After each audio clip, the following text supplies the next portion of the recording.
జగన్ ధర్నా ఢిల్లీలో కాదు చంద్రమండలంలో చేయాలన్నారు ఏపీ బీజేపీ నేత భానుప్రకాష్ రెడ్డి. గత 5 ఏళ్లు జగన్ చేసిన ఘనత ప్రపంచం మొత్తం చూసిందని, ఏపీని అరాచక ఆందోళన ప్రదేశ్గా చేసింది మీరు కాదా అంటూ మండిపడ్డారు. తాము అధికారంలోకి వచ్చి 30 రోజులు కూడా కాలేదు.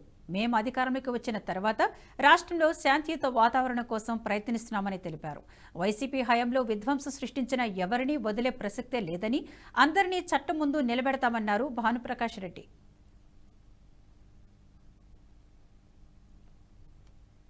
ఈ రోజు ఒక ప్రకటన చేశారు. బుధవారం ఢిల్లీలో ధర్నా చేస్తారంట. ఎందుకు చంద్రమండలం పోయి చేయి, నువ్వు చేసినటువంటి ఘనత మొత్తం ప్రపంచం అంతా చూస్తుంది, విశ్వం అంతా చూస్తుంది.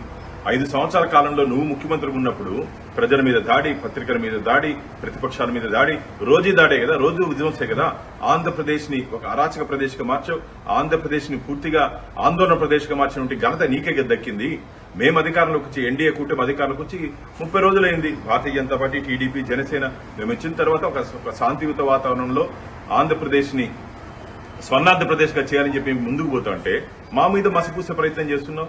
నీ 5 సంవత్సరాల కాలంలో నువ్వు చేసినట్టు అరాచకాల మీద రాబో రోజుల్లో అసెంబ్లీలో మేము ఈ శాంతి భద్రత మీద శ్వేతపత్రం విడుదల చేయబోతున్నాం. ఖచ్చితంగా నువ్వు నీతో పాటు ఈ విధ్వంసం చేసినటువంటి ఏ నాయకులను కూడా వదిలే ప్రసక్తే లేదు. అందరినీ చట్టం ముందు మేము నిలబెట్టబోతున్నాం. జగన్మోహన్ రెడ్డి ఈ వీడియో మీకు నచ్చినట్టయితే లైక్ చేయండి, 10 మందికి షేర్ చేయండి. అలాగే కామెంట్ల రూపంలో మీ అభిప్రాయాలను మాతో పంచుకోండి. Nationalist hub group of channels ను సబ్స్క్రైబ్ చేసుకుని తెలుగునాట జాతీయవాద జర్నలిజాన్ని ప్రోత్సహించండి. ఈ వీడియో కింద ఉన్న బెల్ ఐకాన్ పై క్లిక్ చేయడం మర్చిపోవద్దు.